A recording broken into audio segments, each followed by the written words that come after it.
Ma'am class में ही हूँ। अच्छा ठीक है। टेस्ट दिया था आप लोगों ने कल वाला, संडे वाला? मनप्रीत, प्रतीक, नवजोत, विवेक।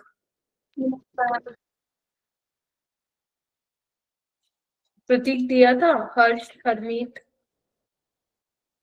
Yes ma'am. ठीक है। हाँ जी। प्रतीक तुमने दिया था क्या कल वाला, संडे वाला? प्रतीक, प्रतीक है क्या क्लास में? यस मैम दिया था। चलो आवाज आई आपको मेरी, ठीक है। अभी 2 टेस्ट ही रह गए आप लोगों के, तो उसको दे दो। चलिए स्टार्ट करते हैं मॉक टेस्ट 9 के डिस्कशन से। तो फर्स्ट क्वेश्चन आपका केमिकल बॉन्डिंग से था। तो केमिकल बॉन्डिंग का ये one of the popular topic है जो कि आप लोगों को आना ही चाहिए। सो यहाँ पे आपको हाइब्रिडाइजेशन दी हुई है, आपको यहाँ पे उनका लाइक क्या शेप होता है वो आप लोगों को बताना था। तो जिसको आता है अच्छी बात है। sp3 के लिए आपके पास क्या होना चाहिए? टेट्राहेड्रल होना चाहिए। dsp2 के लिए क्या होना चाहिए? Square plane, right. और आपका sp3d के लिए क्या होगा? Trigonal pyramidal. sp3d2 के लिए क्या होगा आपका? ऑक्टाहेड्रल। तो ये डायरेक्ट सवाल था जो कि आप लोगों को आना चाहिए था, ठीक है। सो इस तरीके से अपने को करना है। नेक्स्ट क्वेश्चन पे चलते हैं। ये वाला क्वेश्चन क्या कहता है? Place the following alcohols in decreasing order of rate of dehydration with concentrated H2SO4। अभी मैं इस क्वेश्चन को लास्ट बैच में भी डिस्कस कर रही थी, तो मैंने वहां पे कर रही थी, तो इसमें कुछ क्या दिखा मेरे को, मैं आप लोगों को बताती हूँ, उनको कल बताऊंगी। देखो, जो रेट ऑफ डिहाइड्रेशन है ना, वो बेसिकली इवन रिएक्शन का मैकेनिज्म होता है, जहां पे आप इवन एलिमिनेशन करवाते हो, पानी बाहर निकालते हो, बिकॉज डिहाइड्रेशन मतलब होता है रिमूवल ऑफ वाटर, और कार्बोकेटाइन की फॉर्मेशन वहां पे होती है, ठीक है। तो कार्बोकेटाइन मैकेनिज्म से अपने को यहाँ पे चलना पड़ेगा, और जो रेट होगा वो किस पे डिपेंड करेगा? जो कार्बोकेटाइन बनेगा, है ना, फॉर्मेशन ऑफ स्टेबल कार्बोकेटाइन। अब हमें देखना है कि किस केस में कार्बोकेटाइन स्टेबल बनेगा, then we have to mark the answer accordingly. चलिए आइए, इसमें पहले मैं ये बताऊंगी कि मैं क्या सोच रही थी, बट जो आंसर दिया है वो मेरे जो मैं सोच रही हूँ उससे वो मैच नहीं कर रहा है। तो उसके बाद देखते हैं कैसे करना है। यहाँ पे देखो, सबसे पहले तो इन स्ट्रक्चर को बनाने आना चाहिए तुम लोगों को। अब देखो, ये जो कार्बन है ना, इस कार्बन पे एक H जुड़ा हुआ है, एक OH है, और CH2CH3 लगा हुआ है, CH2CH2CH3, राइट। अब यहाँ से पानी निकलेगा तो मैं डायरेक्ट ही यहाँ पे कार्बोकेटाइन बना रही हूँ, ठीक है। ऐसे ही सब में मैं कर रही हूँ। सेकेंड वाले में एक कार्बन पे, ये वाले कार्बन पे देखो 2 मीथाइल है, यहाँ पे OH होगा तो मैं कार्बोकेटाइन बना रही हूँ, CH2 CH2 CH3।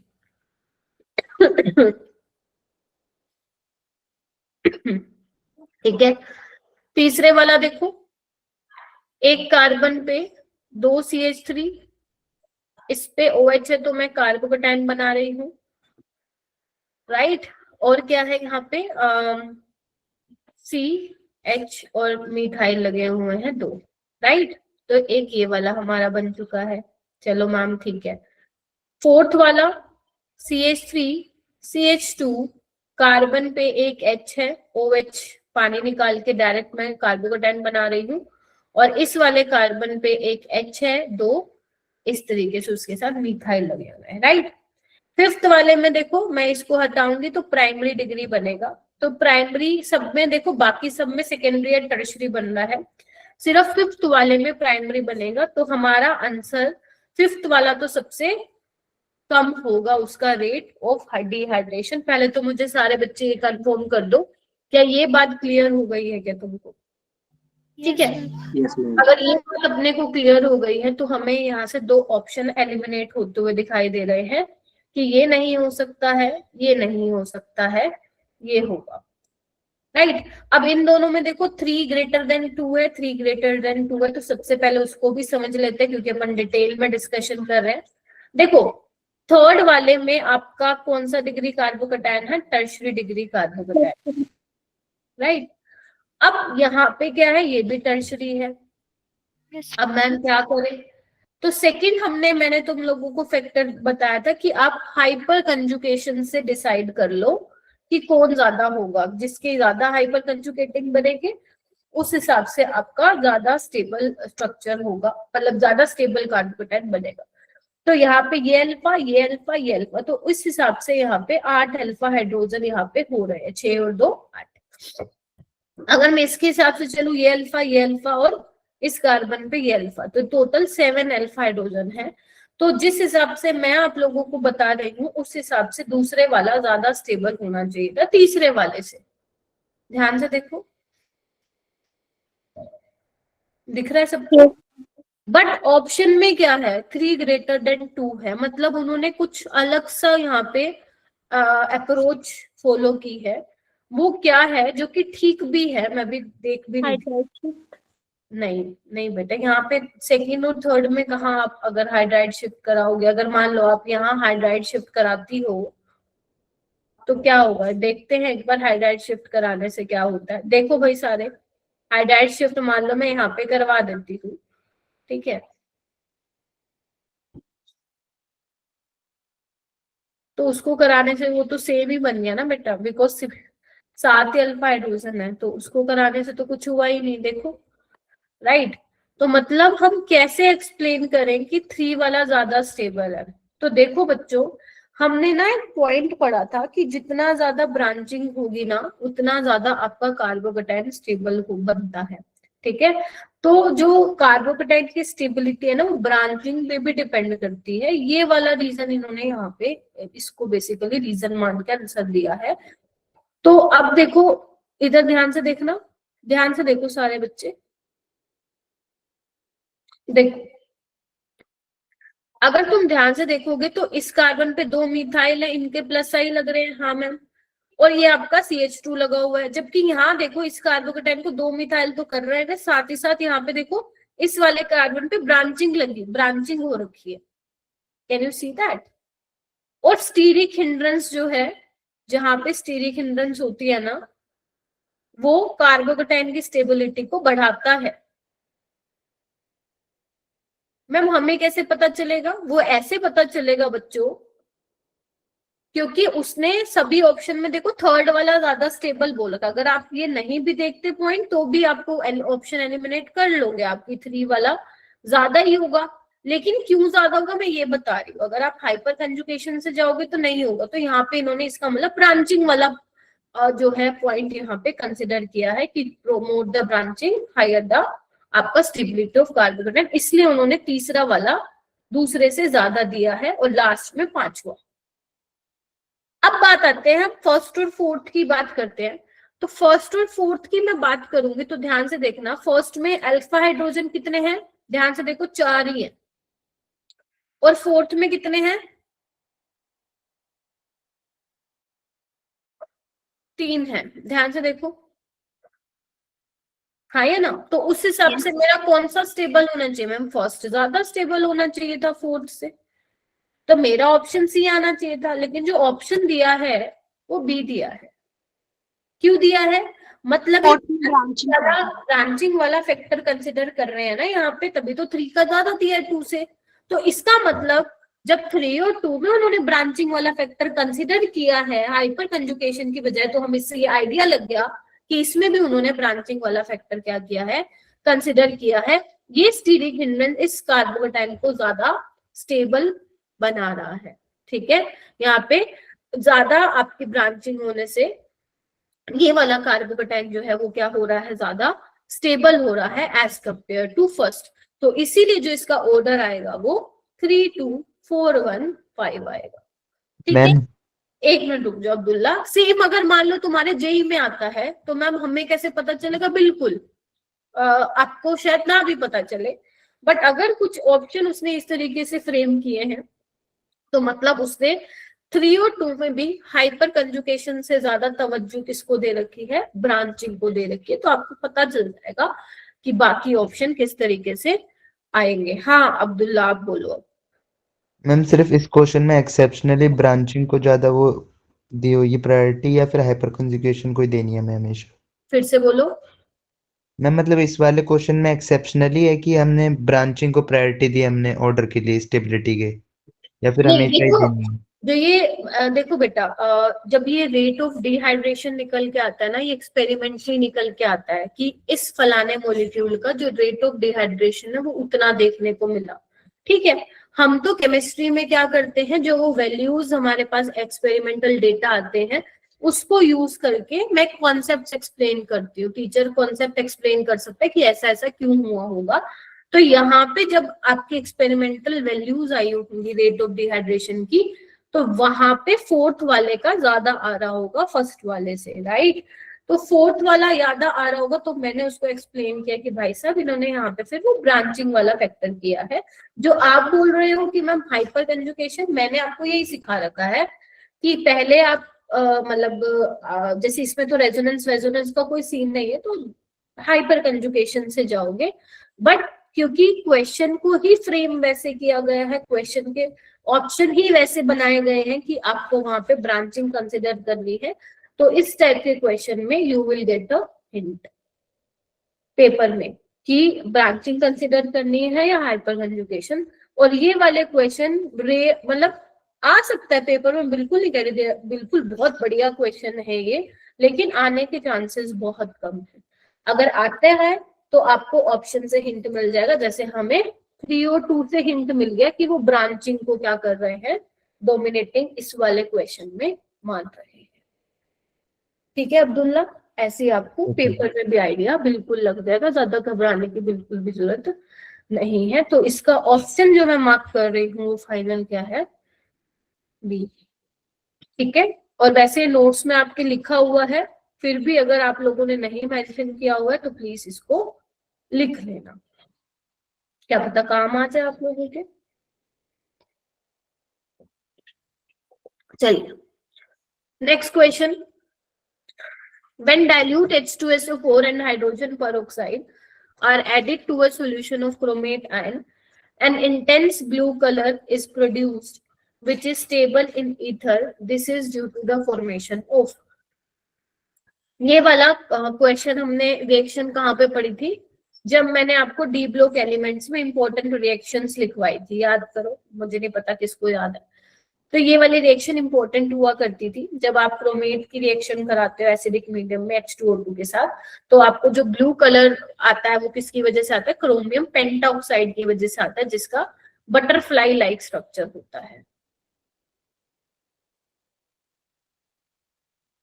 ठीक है, पलक है ना क्लास में?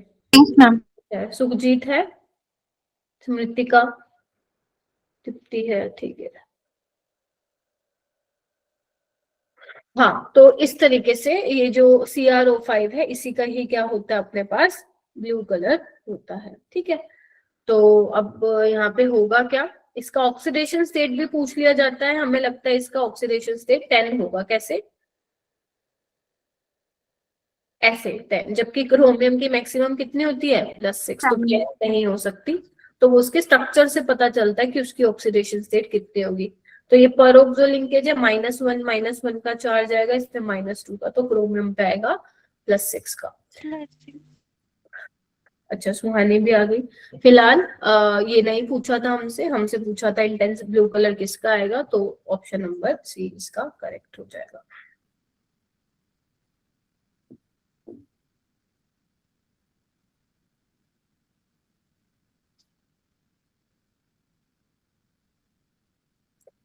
Next question है, enthalpy of fusion and enthalpy of vaporization for water respectively are 6.01 kilojoule पर मोल। इन्होंने क्या बोला, ऐसा क्वेश्चन हमने 1-2 मॉक टेस्ट पहले भी किया था, ऐसा क्वेश्चन वहां पे भी आया था, राइट।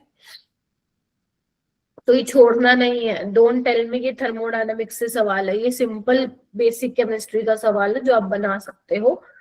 तो फ्यूजन का मतलब है सॉलिड से लिक्विड में जब चेंज हो रहा है तो उसके लिए जो एनर्जी चाहिए वो इतनी दी हुई है 6.01, और लिक्विड से गैस के लिए जो वेपोराइजेशन एंथैल्पी ऑफ वेपोराइजेशन है आपको गिवन वो है 45.07। आपको सब्लिमेशन के लिए निकाल लेना कि सब्लिमेशन मतलब कि सॉलिड से डायरेक्ट गैस में, तो क्या हो डायरेक्ट ऐड ही तो करना है इनको। यस। तो क्या हो जाएगा 51.08 किलो जूल पर मोल। ये ऐसे इसको करना था।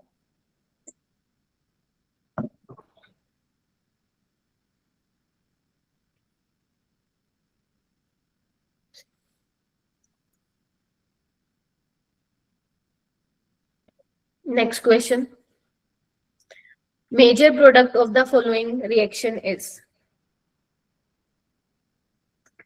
KOH क्या करता है, ये क्वेश्चन आपको सबको करके आना चाहिए था। अब आप लोगों की गलती, अगर आप नहीं PY यूज करते हो तो नहीं बनेगा आपसे सवाल।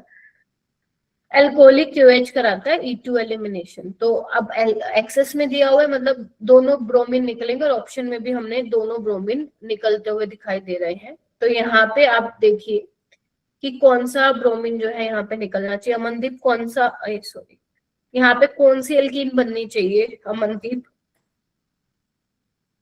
मैम मैंने BR निकाल के मैम वहाँ पे पॉजिटिव चार्ज आया था मैम E2 एलिमिनेशन से। वहाँ पे मैम इसके ma'am left side double bond बन गया था, एंड जब मैम ऊपर वाला कार्बोकेटन बनाया था तो मैम वहाँ पे डबल बॉन्ड बन गया था। वहाँ पे कार्बन्स काउंट करके मैंने ऑप्शनल एलिमिनेशन से किया था। आपने ये वाला क्यों निकाला हाइड्रोजन, ये वाला क्यों नहीं निकाला, राइट वाला, ये वाला क्यों नहीं निकाला? मैम यही निकाला था। तो ऑप्शन फिर ये वाला करके आई हो आप?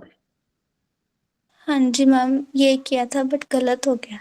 क्योंकि आपकी अप्रोच गलत थी बेटा, अप्रोच ही गलत थी। E2 में कब से कार्बोकेटाइन बनने लग गया? E2 में तो एक ही, पहली बात है एक ही स्टेप में हाइड्रोजन और वहां से लिविंग ग्रुप निकलता है, तो E2 में पहली बात है कार्बोकेटाइन ही नहीं बनता। दूसरी चीज आपको ये देखना है, जब भी आप E2 एलिमिनेशन में आप एल्कीन बना रहे हो तो एल्कीन आपकी ज्यादा स्टेबल होनी चाहिए, क्योंकि आपसे वो मेजर ही पूछ रहा है। तो जब आप ये वाला हाइड्रोजन निकालोगे ना, तो जो ये एल्कीन बनेगी यहाँ पे, ये देखो, ये फिनाइल रिंग के साथ रेजोनेंस में होगी, ये देखो। तो वो वाला H निकलेगा, ना कि दूसरे वाला, राइट। और यहाँ पे क्या होगा, यहाँ पे ये वाला H निकलेगा, ये वाला। क्यों? क्योंकि ये देखो कंजुकेशन में जा रहा है ये सारा, ये डबल बॉन्ड के साथ ये डबल बॉन्ड कंजुकेशन में जा रहा है, फिर आगे फिनाइल रिंग के साथ कंजुकेशन है, जिसको हम एक्सटेंडेड कंजुकेशन भी बोलते हैं। तो जो आपका मेजर प्रोडक्ट था वो ये बनेगा। बाकी बच्चे चुप क्यों बैठते हो यार? Yes ma'am. हाजिरी लगाने के लिए आ रहे हो क्या क्लासेस में बस, कि चलो मैम हाजिरी लगा आते हैं क्लास में, चलो मैम 4 दिन की बात है फिर तो जान छुट्टी हमारी बैचेस से, है ना, तभी आते हो तुम क्लास में। बूट कैंप में तो बड़े मजे से तुम थे, मस्तियां मारी है तुम लोगों ने, मेरे को मिल रही है रिपोर्ट्स सबकी, क्या करा है तुम लोगों ने, है ना, हॉस्टल रूम में। आ जाओ। तो इसका आंसर क्या आएगा? B. Next question, match list with match list two. Palak ऐसे, पलक है क्या ऐसे ग्रुप से क्लास से लीव होती रहोगी तो क्या समझ में आएगा भाई? आकाश कैसे किया था ये क्वेश्चन?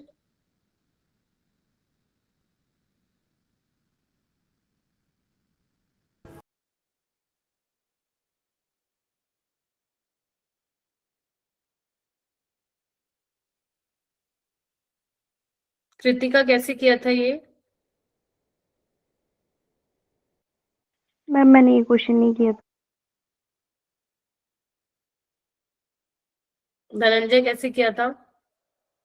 मैम मैंने ऐसे करा था कि मैम इसमें कंडक्टेंस दे रखा है, इक्विवेलेंट कंडक्टेंस। तो मैम कंडक्टेंस जब बढ़ता है मैम, जब हमारे पास नंबर ऑफ आयंस बढ़ जाते हैं, तो हम जैसे इसमें फर्स्ट फॉर्मूले दे रखे हैं, फर्स्ट में मैम Cl3 इधर है और मैम ये है, तो इसको हम ब्रेक करेंगे तो ये प्लस आएगा माइनस आएगा, तो इसमें 4 हमारे पास आयन बनेंगे।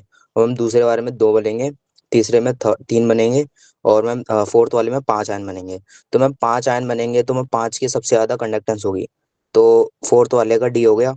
और फिर फर्स्ट में बन रहे हैं तो सी वाले का 1 हो गया और 3 बनना है थर्ड में, तो थर्ड वाले का हो गया अपना ए और उसका बी।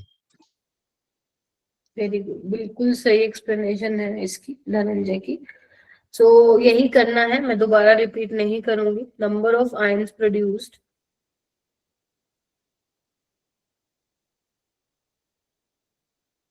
उतना ही ज्यादा क्या होगा, आपका कंडक्टेंस होगा। वर्नर थ्योरी से था भाई, तुम लोग मेरे को तो समझ से बाहर है, तुम लोग ऐसे क्वेश्चन नहीं करोगे तो करके क्या होगे जेई में, तुम्हें मिलेंगे मैम कैसे इसमें वैल्यू मैम किया था। नहीं, जिसने किया है वो तो बहुत बढ़िया बात, आई रियली अप्रिशिएट, करना भी चाहिए था। मैं वो बच्चों की बात करूँ जो नहीं करके आए थे। अगर तुम ये वाले क्वेश्चन नहीं करके आओगे तो तुम्हें मिलेगा क्या फिर पेपर में, तुम कैसे अपने फिल्टर करोगे 8 10 11 क्वेश्चन। अभी तो ये उस चैप्टर में से आ रहा है जो मैं पढ़ा चुकी हूँ। मान लो तुम्हारे में तुम भी पढ़ के गए हो लेकिन तुम ये नहीं पढ़ के गए, तो वही सोचना है थोड़ा इस बारे में। तो तुम कहाँ से क्वेश्चन बनाओगे 10 11, बहुत मुश्किल हो जाएगा तुम लोगों के लिए क्वेश्चन को फिल्टर आउट करना पेपर में 25 में से। यही तो वो क्वेश्चन होते हैं जहां से हम नंबर बना सकते हैं। तुम लोग इन्हीं क्वेश्चन को छोड़ोगे तो कैसे चलेगा भाई।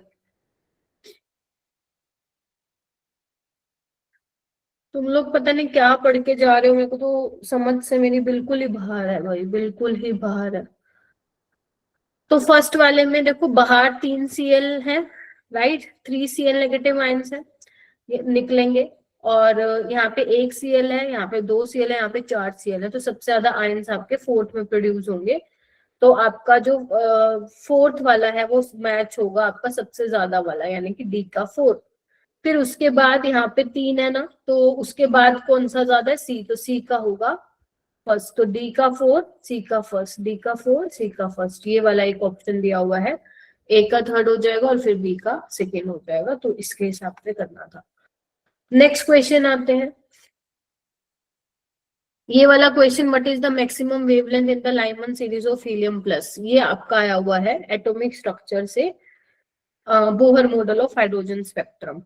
तो मैक्सिमम वेवलेंथ का मतलब क्या होता है, minimum energy, because energy is inversely proportional to wavelength. और लाइमन सीरीज में क्या होता है, जब इलेक्ट्रॉन लौट के फर्स्ट वाली यानी कि ग्राउंड स्टेट पे आता है, मिनिमम एनर्जी की बात किया है तो N2 क्या होगा, 2। बस अब वेव नंबर क्या होता है, 1/λ is equal to Rydberg constant into atomic number का square 1/n1 square. n1 represent lower state और n2 रिप्रेजेंट हायर स्टेट। तो we will use this formula.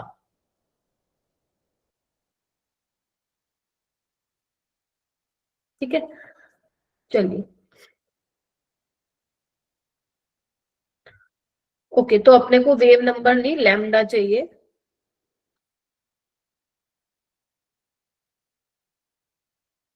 Z क्या होगा, 2, 2 हाइड्रोजन हीलियम 2 का square 4, 1/n1 square 1, n2 square हो जाएगा 1/1 minus 1/4।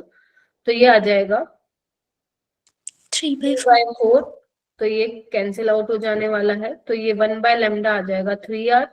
आपसे wavelength पूछा था तो 1/3r इसका आंसर आ जाएगा। तो इसका ऑप्शन सी आ जाएगा। दिव्या किया था आपने ये question? Yes ma'am. Yes ma'am, जिसने भी किया था वेरी गुड। चलिए आइए,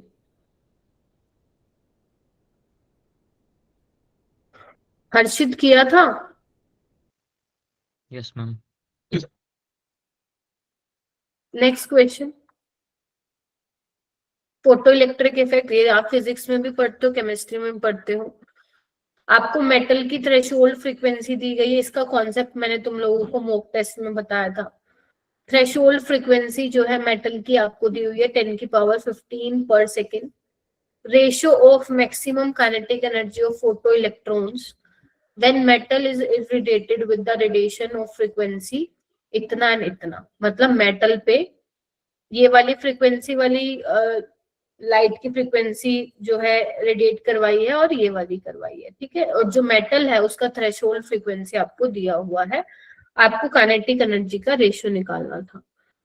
देखो सिंपल सा क्वेश्चन है, इसका जो फॉर्मूला होता है बच्चों फोटो इलेक्ट्रिक इफेक्ट का, वो क्या होता है, जो एनर्जी इंसिडेंट कराई है वो माइनस जो थ्रेशोल्ड एनर्जी है मेटल की, वो किसके बराबर होगी, मैक्सिमम एनर्जी।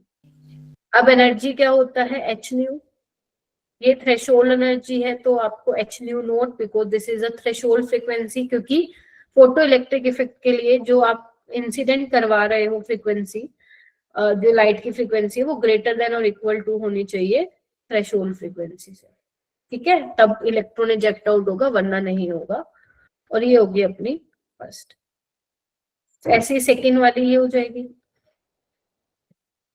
बस इसको अपने को क्या करना है, सॉल्व करना है, एच तो कैंसिल ही आउट हो जाएगा, तो μ1 हो जाएगा 1.5 इंटू 10⁻15 माइनस 10 की power 15।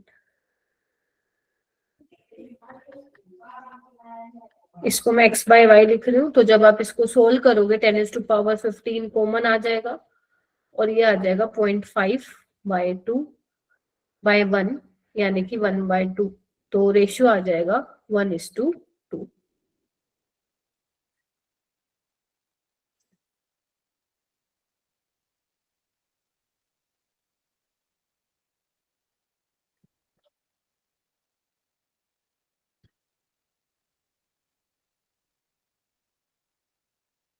Next question, hydroxyl group किसमें प्रेजेंट होता है, अमाइनो एसिड से सवाल है। कैसे हमने किया था कि जिसमें OH ग्रुप प्रेजेंट है, राइट, अगर OH ग्रुप प्रेजेंट है तो हमने कैसे याद किया था उसको, alcohol is a serious thread, ठीक है। सीरियस क्या था उसमें, यही था सीरीन, सीरियस आपका सीरीन था, और थ्रेड क्या था, थ्रियोनिन था, थ्रियोनिन, ठीक है। तो इन दोनों में OH group hydroxyl group present होता है, तो सीरीन इसका डायरेक्ट आंसर था।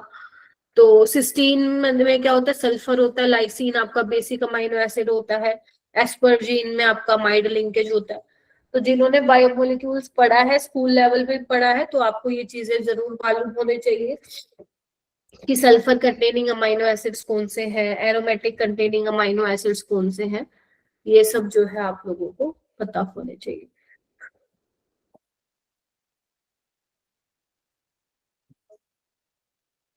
Next question, in the given reaction, ये पहले भी आया हुआ था क्वेश्चन, मॉक टेस्ट में दोबारा आया है, तो एल्डोल कंडेंसेशन का ही है एक तरीके का सवाल, बस थोड़ा सा टाइप इन्होंने चेंज कर दिया।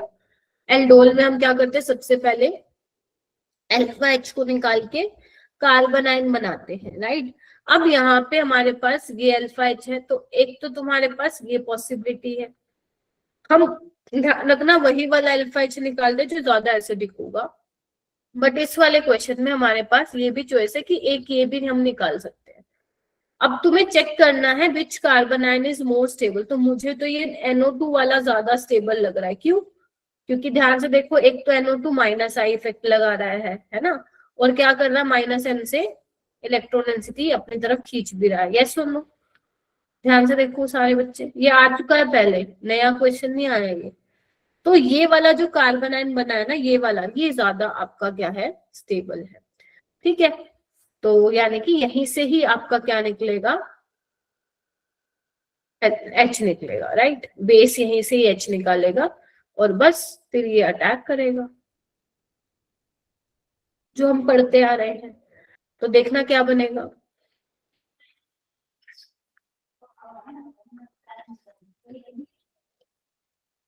इस कार्बन से ये कार्बन जुड़ा है, बस अब यहाँ से क्या करना है तुम्हें, हीट दिया हुआ है तो क्या निकल जाएगा बच्चों, पानी, ये निकल जाएगा और एल्कीन बन जाएगी।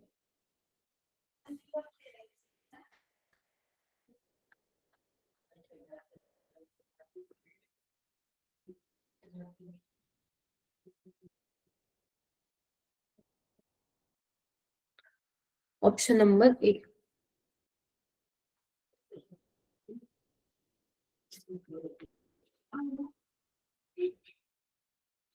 नेक्स्ट क्वेश्चन,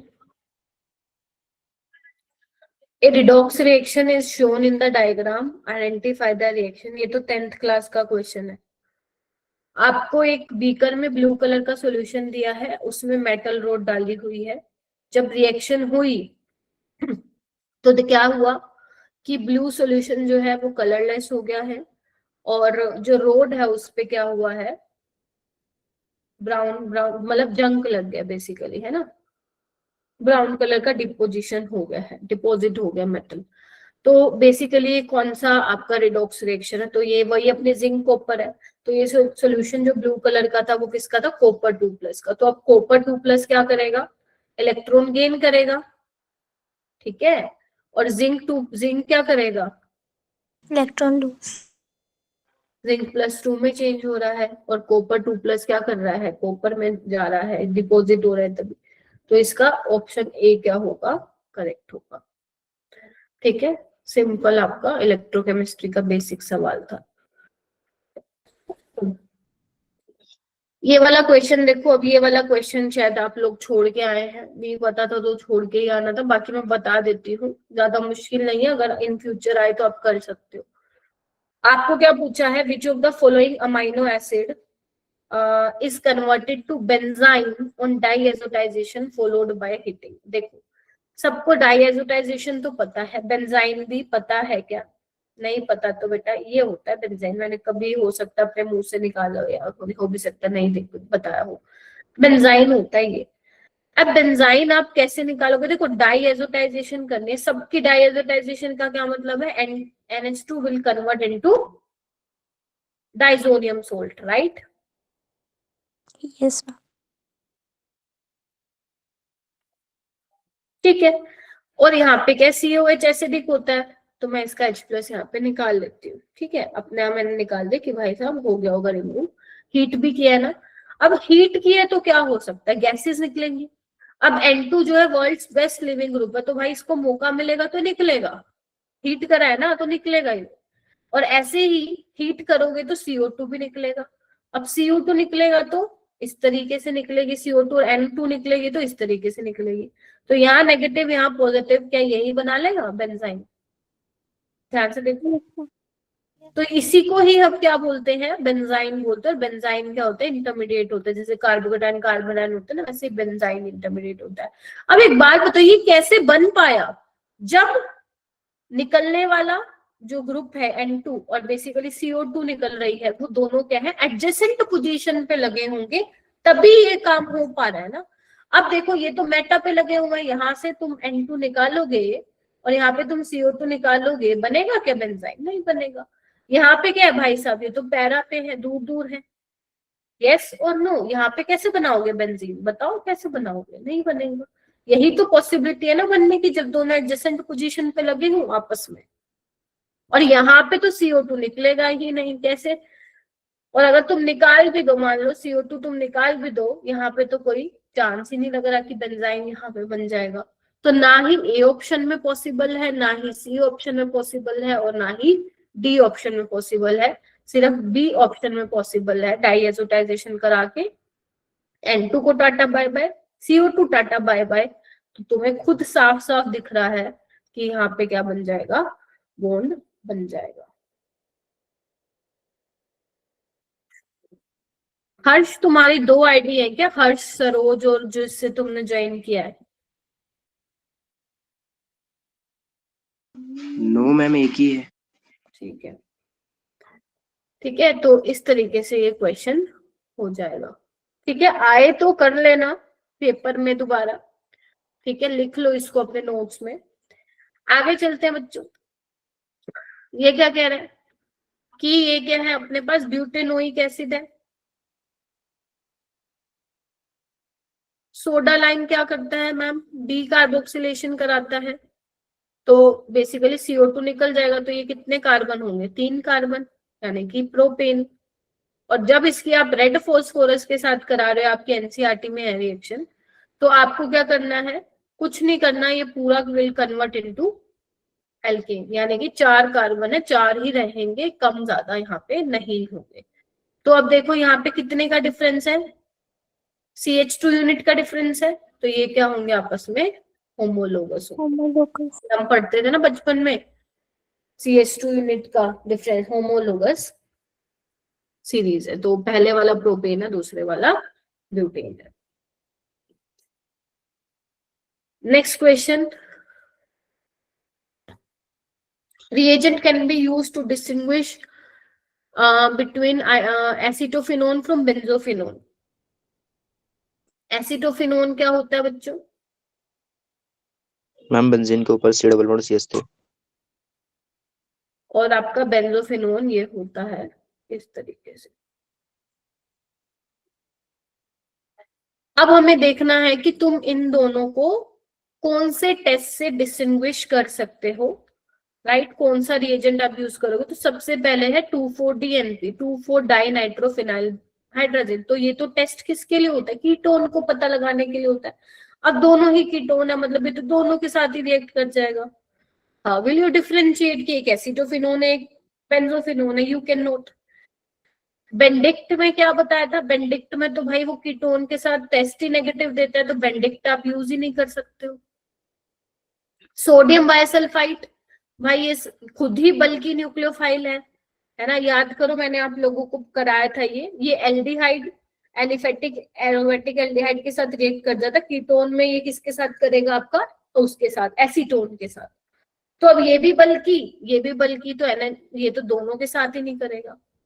हमें कोई ऐसा रिएजेंट ढूंढना है जो एक के साथ करे, एक के साथ ना करे, ताकि पता तो चले ऐसा कुछ हमारे सैंपल में हो सकता है ना? उसके बाद है I2 और ये Na2CO3। ये क्या होता है? बेस ही तो होता है, तो ये आइडोफोम है। हमारे बुक्स में क्या लिखा होता है? NaOH लिखा होता है। तो Na2CO3 is also a base. तो आइडोफोम रिएक्शन जो है, हेलोफोम रिएक्शन, आपको पता ही है इनमें से कौन हेलोफोम टेस्ट पॉजिटिव देगा? ये वाला पॉजिटिव देगा बिकॉज मिथाइल कीटोन है, और ये वाला नेगेटिव देगा। तो CH3 will convert into CHI3 और बाकी जो है वो ऑक्सीडाइज हो जाएगा।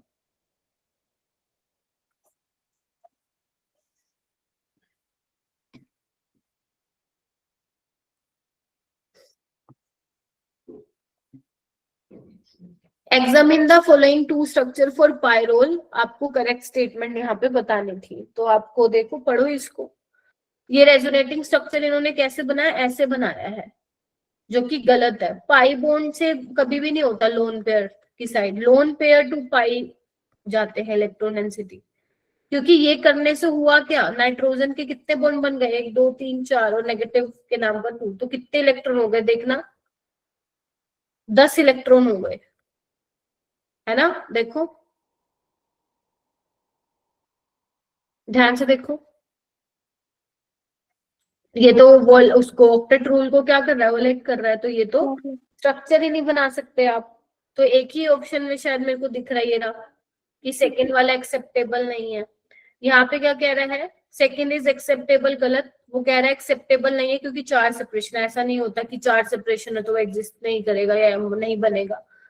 इस फर्स्ट कह रहा है second is not acceptable because carbonium is less stable and nitride. यहाँ पे तो भाई साहब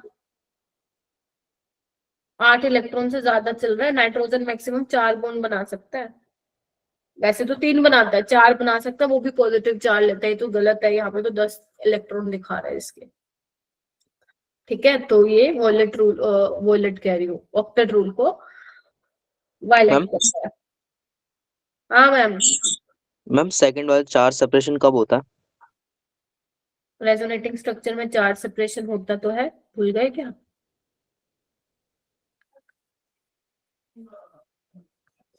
ये क्या है? अच्छा मैम ठीक है। ठीक है, चलिए नेक्स्ट चलते हैं। ये वाला क्वेश्चन, हीट ऑफ कंबशन आपको प्रोपेन का निकालना है। अब इसको ये मत सोचना कि ये थर्मोडायनामिक्स से सवाल है। बेसिक केमिस्ट्री भी, मतलब बेसिक केमिस्ट्री का मतलब अगर आपने इलेक्ट्रो भी पढ़ा हुआ है तो वो भी कर लोगे। कुछ करना ही है यहाँ पे, एडिशन सब्ट्रैक्शन करना है अपने को ना। इसके लिए निकालना डेल्टा एच, है ना? और ये 3 इक्वेशन दी हुई है अपने को। इन तीनों इक्वेशन को अपने को क्या करना है? यूज करना है और वो फाइनल तक पहुंचना है। तो बस पहुंच जाओ। देखो भाई, फाइनल इक्वेशन हमारी ऊपर वाली है। अब यहाँ पे देखो, फर्स्ट इक्वेशन से चलते, C3H8 मेरा राइट हैंड साइड पे दिया हुआ है, राइट, जबकि मेरे को चाहिए कहाँ, लेफ्ट में, यानी कि घुमा दूं मैं इसको, हाँ मैं घुमा दूं। अगर तुमने इक्वेशन को घुमा दिया तो जो डेल्टा एच की वैल्यू नेगेटिव में है वो प्लस में। नेक्स्ट में देखो, CO2 राइट में चाहिए मैम, राइट में ही है, बट मुझे 3 मोल CO2 चाहिए, मेरे पास है कितने, 1 मोल, तो क्या करूं, 3 से मल्टीप्लाई, बताओ। Second, Yes, yes ma'am.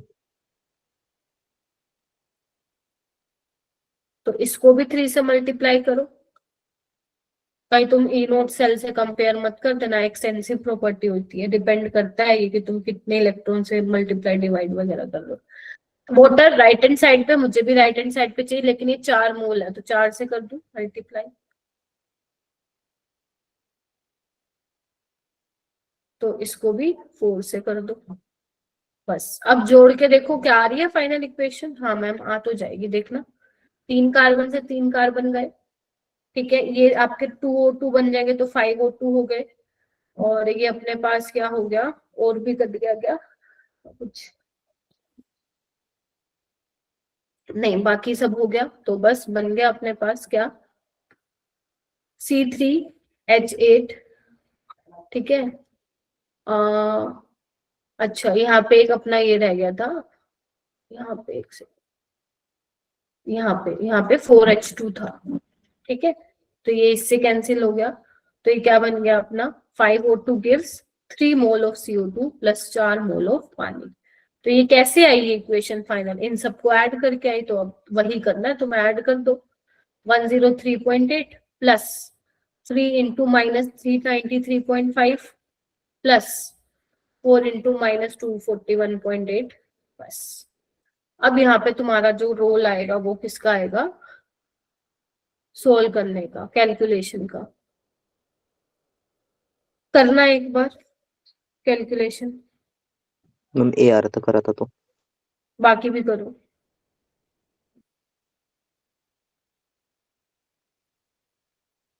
ए आ रहा है, यही आ रहा है। ठीक है, 1 मिनट रुको।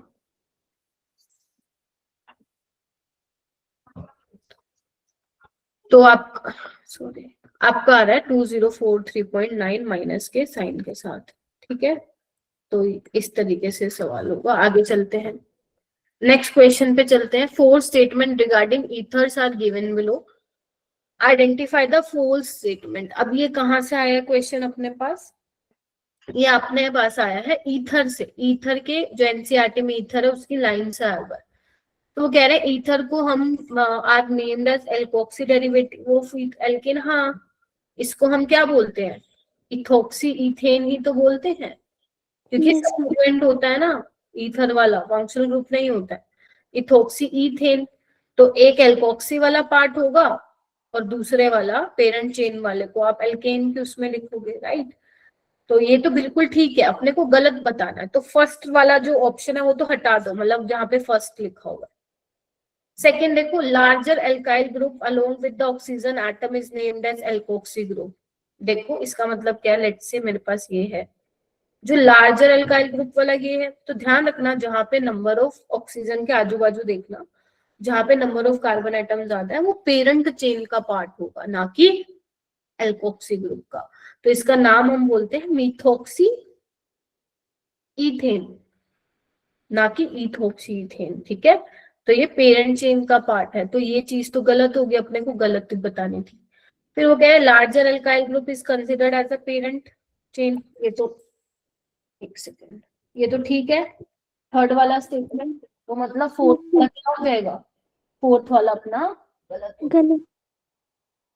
The position of the alkoxy group is indicated by maximum number, नहीं। तो ध्यान रखना, आपसे फॉल्स पूछा है, ट्रू मत लगा के आ जाना, हमारी आदत वही होती है ना देखने की। लगा दिए थे।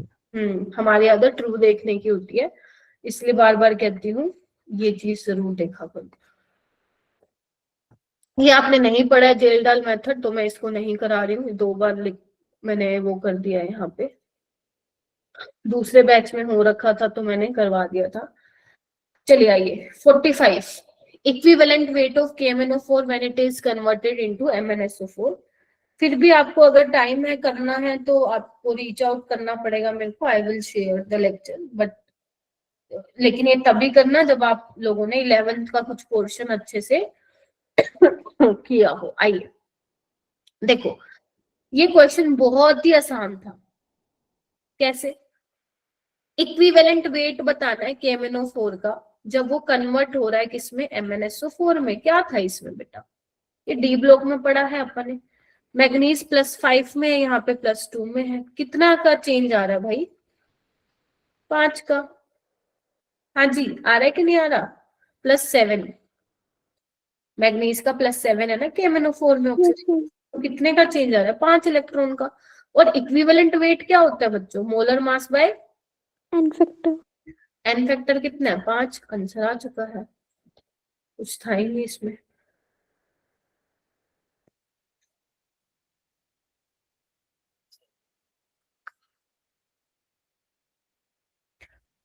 नेक्स्ट क्वेश्चन पढ़ना।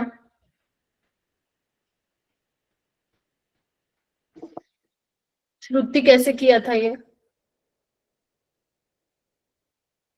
मैम ये वाला नहीं किया था। कृतिका आपने किया था?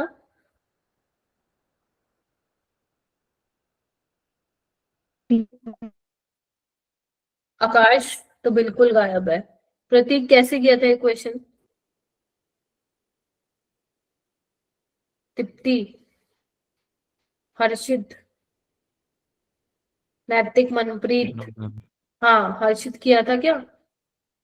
No ma'am.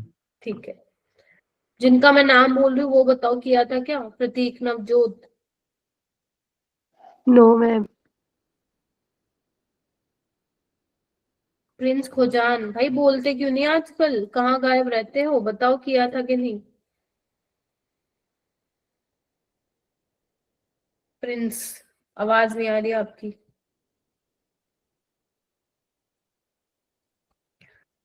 Find out the total number of compounds which at least half of Cl negative are ionizable। मतलब वो वाले कंपाउंड जिसमें एटलीस्ट आधे Cl तो क्या हो, आयनाइजेबल हो। ब्रैकेट के बाहर देखने आपको कितने Cl हैं, जैसे देखो समझ करती हूँ मैं इसको सोल्व। देखो इसके लिए आप लोगों को ये पता होना चाहिए कि ब्रैकेट में कितने अमोनिया और Cl होंगे, तभी ये सवाल हो पाएगा। देखो क्रोमियम जब अपनी +3 में होता है तो कोऑर्डिनेशन नंबर उसका 6 होता है। अमोनिया तो बाहर होगा नहीं, आयनाइजेबल वाले बाहर होंगे, ब्रैकेट के बाहर वो होंगे जो आयनाइजेबल होंगे। तो अमोनिया 6 है, तो यहाँ पे 3 Cl, ठीक है कृतिका कोई नहीं बेटा, 3 Cl बाहर होंगे। यस और नो?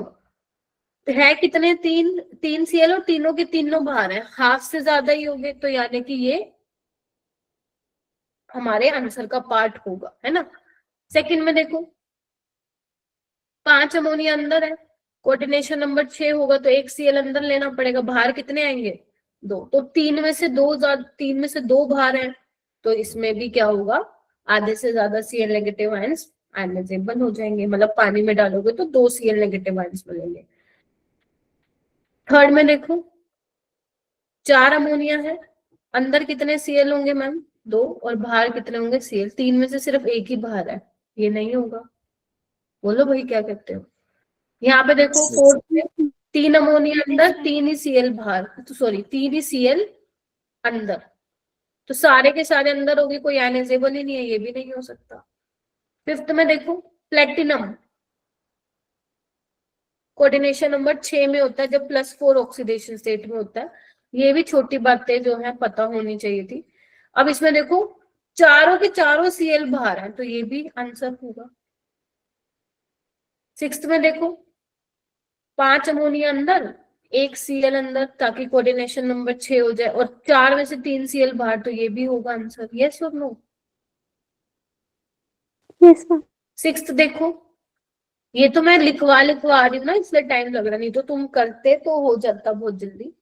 4 अमोनिया अंदर और 2 Cl बाहर, और 2 Cl अंदर, यानी कि 4 में से आधे जो है बाहर, और आपको बोला एटलीस्ट हाफ, मतलब आधे तो होने ही चाहिए अनाइजेबल, तो ये हो रहे हैं।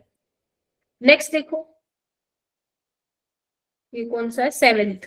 सेवेंथ में क्या है बच्चों, 3 अमोनिया अंदर, अच्छा सवाल है ये, और 3 क्लोरीन बाहर। यहाँ पे तो 3 में से सिर्फ एक ही बाहर जा रहा है, यानी कि गलत, मतलब नहीं हो सकता ना ये अकॉर्डिंग टू क्वेश्चन। यहाँ पे देखो 2 अमोनिया अंदर और क्लोरीन कितने आएंगे अंदर, 4, यानी कि एक भी बाहर नहीं है, तो ये भी नहीं हो सकता। तो कितने ऐसे कंपाउंड है जिसमें at least half Cl negative ionize हो रहे हैं, 1 2 3 4 और 5। 5. तो इसके 5. हाँ, तो 5 इसका क्या हो जाएगा, आंसर हो जाएगा। ठीक है, डन बताओ, डन डना डन बोलो तुम फटाफट। मैम हाँ बेटा बोलो बोलो अंशुमन। मैम ये at least half of Cl negative वाला समझ में नहीं आया, देखो, सही से बता दीजिए। जैसे मान लो बेटा अपना फर्स्ट कंपाउंड है, ठीक है, इसमें अपने पास Cl कितने हैं, 3 है ना। जब आप डिसोसिएट कराओगे तो ऐसे डिसोसिएट कराओगे ना, 3 Cl नेगेटिव बाहर निकलेंगे, हाँ या ना। तो यहाँ पे कितने आयनाइजेबल हैं, 3।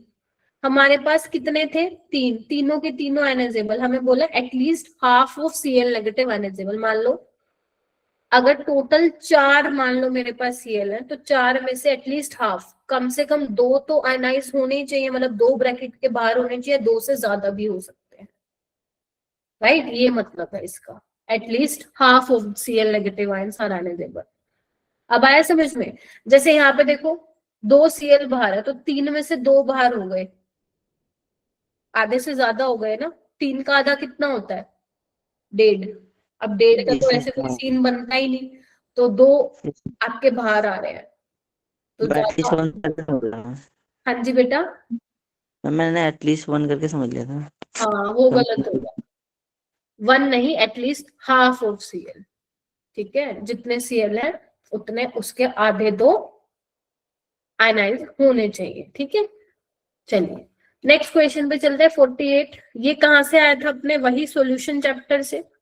आपने अगर नोटिस किया है जितने भी अवंती में मॉक टेस्ट हो रहे हैं, फ्रीजिंग पॉइंट से बहुत सवाल आ रहे हैं। रीजन, क्योंकि आपके जेई में फ्रीजिंग पॉइंट वाले क्वेश्चन पॉपुलर हो रखे हैं। तो यहाँ पे आपने को क्या किया था, देखो पहले थोड़ा सा कॉन्सेप्ट समझो आप। जब मैंने क्लास में पढ़ाया था तो मैंने कहा था जो अपना वाटर का फ्रीजिंग पॉइंट है, वाटर कौन से टेम्परेचर पे जमता है, 0 डिग्री पे, 0 डिग्री सेल्सियस। ठीक है। अच्छा, अगर मैं मान लू इसमें ऊपर से नॉन वोलेटाइल सोल्यूट डाल देती हूँ, मान लो मैं नमक ही डाल देती हूँ, ठीक है, तो इसका फ्रीजिंग पॉइंट क्या होता है, डिप्रेस। डिप्रेस होने का मतलब क्या है, जो वाटर पहले अब 0 डिग्री पे फ्रीज हो रहा था, अब 0 डिग्री पे नहीं होगा, उससे कम टेम्परेचर पे क्या होगा, फ्रीज होगा। लेट से -4 डिग्री पे फ्रीज होगा, है ना। 0 डिग्री पे वो पानी ही रहेगा, यस और नो। तो 0 से -1 -2 है ना, -3 -4 आएगा, तब वो फ्रीज होगा, यस और नो। 0 डिग्री टेम्परेचर कितना होता है, 273, ठीक है। और 4 डिग्री पे कितना होगा, -4। बताओ, केल्विन में निकालो।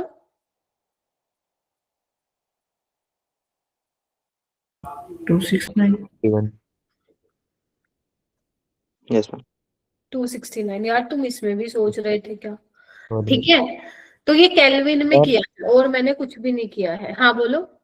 मैम, ये अगर -4 की जगह -1 होता तो भी हम कंसिडर करके चलते। किसको बेटा, मैम क्योंकि अगर डिप्रेशन ही पूछा है मैम, तो मैम अगर 1 डिग्री सेल्सियस का भी होगा तो भी उसे डिप्रेशन लेकर ही चलेंगे हाँ ना। हाँ, 0 से तुम नीचे आ रहा है ना वो बेटा, -1 -2 -3 -4, यस मैम। ठीक है। तो ये अब डिप्रेस हो रहा है, ठीक है मैम।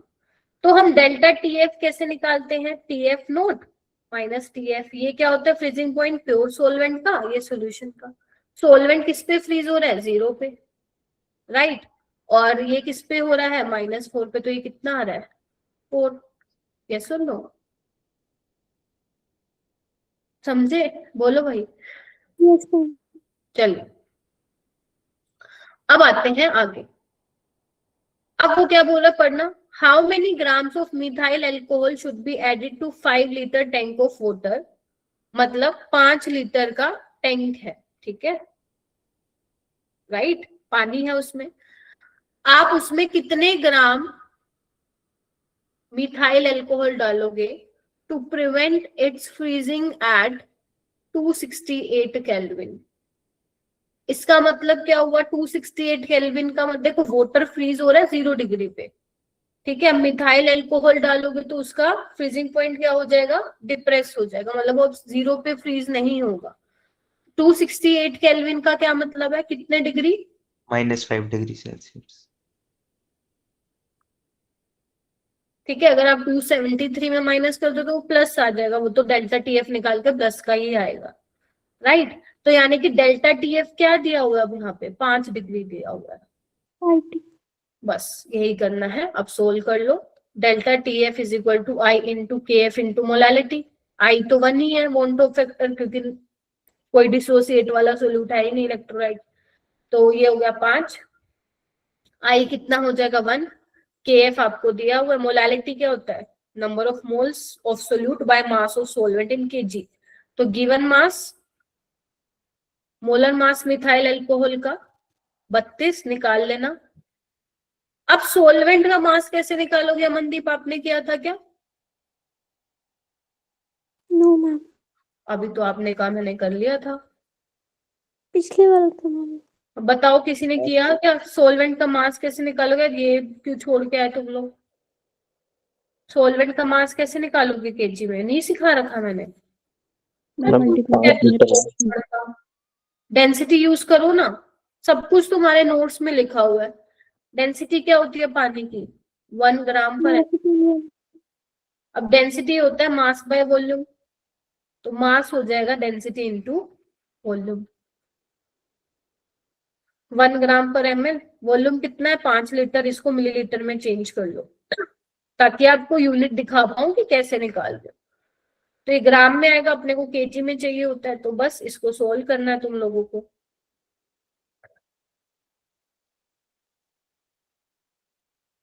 हो जाएगा क्या? मैम किस केस में आई एन के इक्वल होता है? जब 100% आयनाइजेशन दिया होता है तब। एंड मैम नॉन वोलेटाइल में 1 होता है? हाँ, आपको जब कुछ नहीं दिया हुआ तो 1 ही कंसिडर करोगे बेटा, ओके मैम। ठीक है। नॉन वोलेटाइल डिसोसिएटेड है या नहीं है वो आपको देखना है ना, अगर डिसोसिएटेड ही नहीं है तो फिर आप आई कुछ मतलब कंसिडर ही नहीं करोगे, राइट।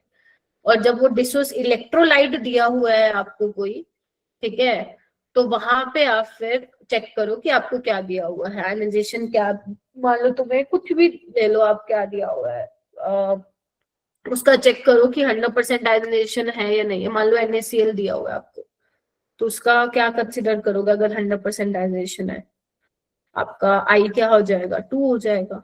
इलेक्ट्रोलाइट है या नहीं वो आपको वहां पे चेक करना है, ठीक है। सोल्यूट तो आप नॉन वोलेटाइल ही डालोगे, ओके ठीक मैम। है। तो आपका आंसर आप यहाँ पे मेरे को बता दो कितना आएगा, 430 आ जाएगा इसका आंसर। क्या बताना था आपको, कितना, इतना आप मिथाइल अल्कोहल डालोगे, ग्राम में निकालना था, इसको सोल्व कर लेना है, ठीक है जी, ऐसे होगा इक्वेशन।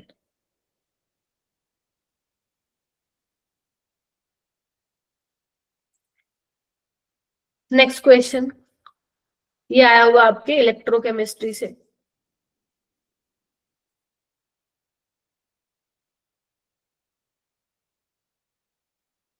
चलिए, आपको क्या दिया हुआ है, specific conductance of a saturated solution of AgCl, क्या दिया हुआ है, कप्पा 1.826 इंटू 10⁻⁻⁻6 मोहो सेंटीमीटर इनवर्स।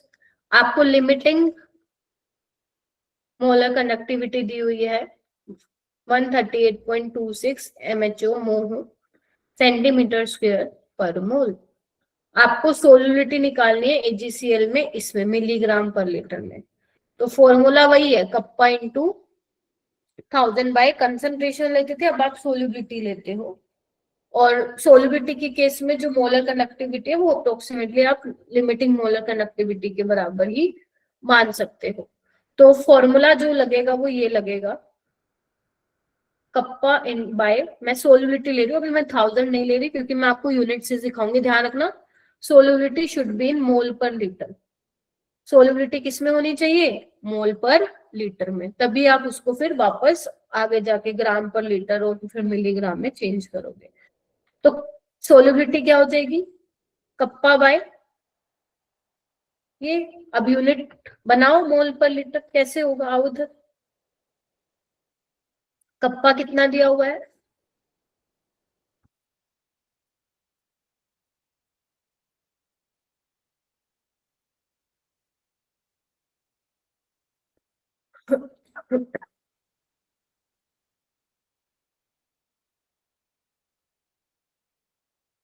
ठीक है, तो मो से मो गया, बोलो भाई। Yes ma'am. अब इसको मोल पर लीटर में कैसे लेके आओगे? आप लोगों को पता है 1 लीटर किसके बराबर होता है? आप 1000 मिलीलीटर के बराबर। ये यूनिट कन्वर्जन मैंने कहा था बड़े इंपॉर्टेंट है। 1 मिलीलीटर होता है 1 सेंटीमीटर क्यूब के बराबर, और 1 लीटर होगा आपका 10⁻³ सेंटीमीटर क्यूब के, राइट। तो 1 सेंटीमीटर क्यूब होगा आपके 10⁻³ लीटर, मतलब वही, अरे वही लिख रही हूँ बस अलग तरीके से। तो एक बार बताओ, सेंटीमीटर को अगर मैं नीचे ले आऊं तो ये सेंटीमीटर क्यूब बन जाएगा। पहले मैं यूनिट को ही आप लोगों को लिखवा रही हूँ, ठीक है। तो सेंटीमीटर क्यूब किसके बराबर है? 10⁻³ लीटर। तो ऊपर जाके क्या बन जाएगा? मोल पर लीटर, नीचे लीटर पर मोल है, तो ऊपर जाके क्या बच जाएगा? बोलो, मोल पर लीटर। तो और ये भी क्या चला जाएगा ऊपर? 10⁻³ है ना। चलिए, ये ऑलरेडी था 10⁻⁻6, तो ऊपर आ गया 10⁻³ तो ये क्या हो जाएगा? 10⁻³ आ गया ना मोल पर लीटर में। अच्छा मैम, अब क्या करना है? हमें जाना है मिलीग्राम पर लीटर में। पहले आप ग्राम पर लीटर में जाओ। क्या करूं मैं ग्राम पर लीटर में जाने के लिए? मैम मोलर मास से मल्टीप्लाई कर दो AgCl के 143.5 ग्राम पर मोल। पर मोल से मोल गया, आंसर आ गया मेरा ग्राम पर लीटर में। बस इसको सोल्व कर लेना। सोल्व करने के बाद आ जाएगा 1.89 इंटू 10⁻³ और ये क्या बन जाएगा आपका? मिलीग्राम। तो ये आ जाएगा 1.89 को नियरेस्ट इंटीजर लिखो, 2 मिलीग्राम पर लीटर, ठीक है। तो इसका आंसर क्या आना था बच्चों? हाँ बोलो बोलो। मोलर मास को इंटू कराओ, किसको चेंज करके आपने? मोलर मास में आपने मोलर मास से मल्टीप्लाई करके क्या किया? मोल पर लीटर को ग्राम पर लीटर में चेंज किया, ठीक है। फिर आपको आंसर किसमें चाहिए? मिलीग्राम में चाहिए। तो मेरा आंसर ही यही आ रहा है 1.89 इंटू 10⁻³ और 1 मिलीग्राम में होता है 10⁻³ ग्राम। तो 1.89 क्या हो जाएगा? मिलीग्राम, और नियरेस्ट इंटीजर में लिखना था तो 2 मिलीग्राम इसका आंसर आ जाएगा, ठीक है। चलिए आइए, A gaseous mixture of H2 and CO2 gas contain 33% by mass of CO2 vapor density of the mixture। अगर आप लोगों ने मोल कॉन्सेप्ट में कभी सुना हो वेपर डेंसिटी, मैं एक बार बता देती हूँ, अगर पढ़ा है तो ठीक है। वेपर डेंसिटी जो होती है वो मोलर मास बाय 2 होता है। ये फॉर्मूला होता है, आप लोग ध्यान रख सकते हो, ज्यादा इंपॉर्टेंट तो नहीं है but you can remember this. तो अब मिक्सचर में क्या है मेरे पास? H2 और CO2 है, जिसमें से CO2 का कितना है परसेंटेज बाय मास? 33%। इसका मतलब CO2 कितनी है 100 ग्राम में? 33 ग्राम है। और H2 कितनी है? 67 ग्राम है। बोलो हाँ या ना। CO2 के मोल कितने हो जाएंगे? Given mass by molar mass of CO2। H2 given mass of H2 दिया हुआ है, मतलब ये 67 ग्राम, और मोलर मास हो जाएगा ये, ठीक है। अच्छा मैम, अब मोलर मास ऑफ मिक्सचर कैसे निकालेंगे मैम? हमें पता है नंबर ऑफ मोल्स क्या होते हैं, मिक्सचर के मोल्स क्या होंगे बच्चों? Given mass of mixture by molar mass of mixture. तो मोलर मास मिक्सचर का कैसे निकलेगा? Given mass by number of moles of mixture. तो गिवन मास कितना है मिक्सचर का? 100 ग्राम में है ना प्रेजेंट, ये 33 ग्राम और 67 ग्राम। और मोल्स मिक्सचर के CO2 के मोल्स प्लस हाइड्रोजन के मोल्स। आ जाएगा क्या? और जो भी आंसर आएगा उसको आप क्या कर दोगे? 2 से डिवाइड। तो जब आप इसको सोल्व करोगे तो 2.9 के आसपास आएगा, जिसको आप 3 लिख सकते हो। तो 3/2 क्या आ जाएगा आपका? 1.5।